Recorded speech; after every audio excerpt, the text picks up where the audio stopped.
Yes, attacks against Bahrain and Kuwait that were shot down by the United States, which responded by attacking military targets in Qushm Island in Iran. But despite the fragility of the already existing ceasefire, we are preparing or expecting that this ceasefire to be extended for 60 days. That is the sort of framework that the U.S. and Iran are working on. Now, obviously, nothing has been reached. The discussions were going on over the past few days. Now, Iran did say that it suspended talks with the U.S. over Israel's attacks over Lebanon, to which we reported as well that President Trump and Prime Minister Benjamin Netanyahu had spoken over the phone, where President Trump dissuaded Benjamin Netanyahu from striking Beirut. He actually said that troops that were headed there made their way back after the phone call. Netanyahu,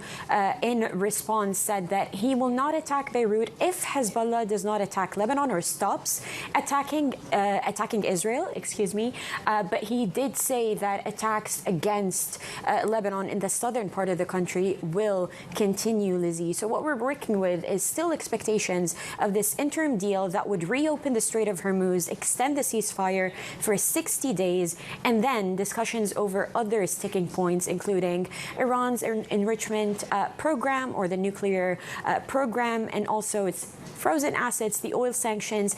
Those will come at a later stage.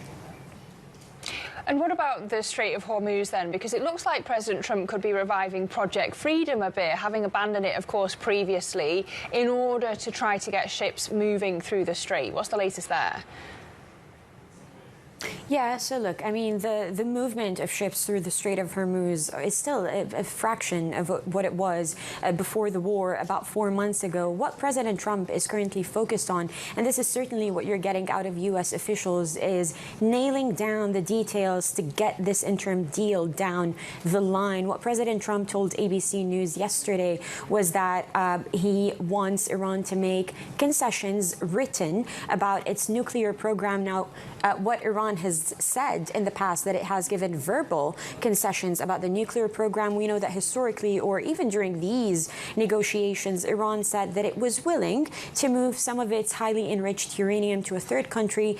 Talks about Russia, China, or even Pakistan had emerged. But for now, what the deal is going to look for is an immediate reopening of the Strait of Hormuz to get those tankers moving again, to get oil prices to settle down. You mentioned copper and gold as well, that are kind of moving in tandem with what we're seeing happening in the Middle East, but also other crude products, jet fuel, Lizzie, and other products that we've talked about multiple times over the past 4 months are moving to exponentially high prices. So the deal right now is in focus to get the reopening of Hormuz, to get all the prices of these products to settle down, and then negotiate the rest of those sticking points, including Lebanon, of course, that has emerged as an important sticking point for Iran over the past couple of days.